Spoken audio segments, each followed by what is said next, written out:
Let's bring in Wyoming Congressman Liz Cheney, House GOP conference chairwoman. She also voted against the resolution. Congresswoman, good morning to you, and thank you for coming on America's Newsroom. Good morning. Thanks for having me. Thank you for being here. So why did you cast a no vote? Well, I agree with what my colleague, Representative Zeldin, said.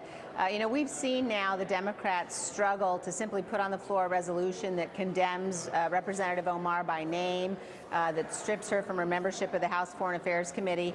And so this resolution ended up really being an effort to protect her and was completely watered down. And as I said, it didn't mention her by name. And it really sort of piled on a whole bunch of other things that, frankly, allowed her to claim that the resolution was a victory. And I think we just felt very clearly that we need to, and the whole House Republican leadership and our whole conference has said, we've got to condemn anti-Semitism, and we believe she should be removed from the committee. So clearly your view was that this resolution should have named her by name.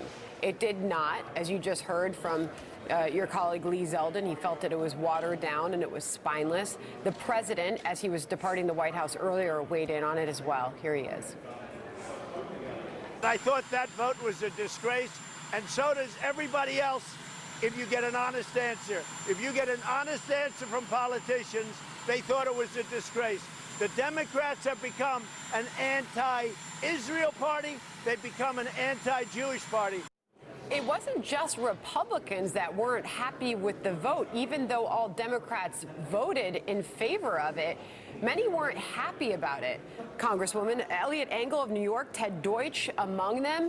Ted Deutsch said words should have consequences. Have there been any consequences to Congresswoman Omar's words? No, there haven't been. And look, I think that we have seen now, we know the lesson that history teaches. The lesson that history teaches is that we have an obligation to stand up to anti-Semitic hate. Those of us who are elected officials have an obligation to stand up to call evil by its name. And that's frankly what the Republicans have been doing all along here. And I think that the fact that the House Democrats are not able even to just put a simple resolution on the floor condemning anti-Semitism, condemning Representative Omar's remarks, stripping her from her membership of the House Foreign Affairs Committee, tells you where that party is today. The president is exactly right. The whole episode from the perspective of the Democrats was an absolute disgrace, and they have become a party that is now enabling and abiding by anti-Semitism, and that is extremely dangerous. You certainly heard that from the president a short time ago, leaving the White House, saying that this is the party that is anti-Israel. Alexandria Ocasio-Cortez, you're referring obviously to some of the newer freshman members of Congress. She has decided to come out and support and defend Congresswoman Omar, and she tweeted this, and I want to get your reaction to it. Where's the outrage over the 23 GOP members who voted no on a resolution condemning bigotry today? Oh, there's none. Did they get called out, raked over, ambushed in halls, and relentlessly asked why not? No. Okay, got it. So I hear you characterizing what you're seeing from your colleagues in the House on the Democratic side. What did you think of that response?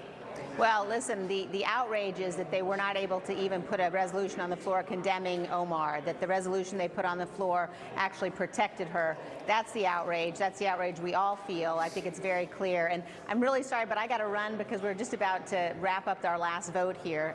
But it's great to be with you, and thank you so much for having me on this morning. We really appreciate your time this morning. We'll wrap it up there, and you'll head off to your vote. Congresswoman, thank you.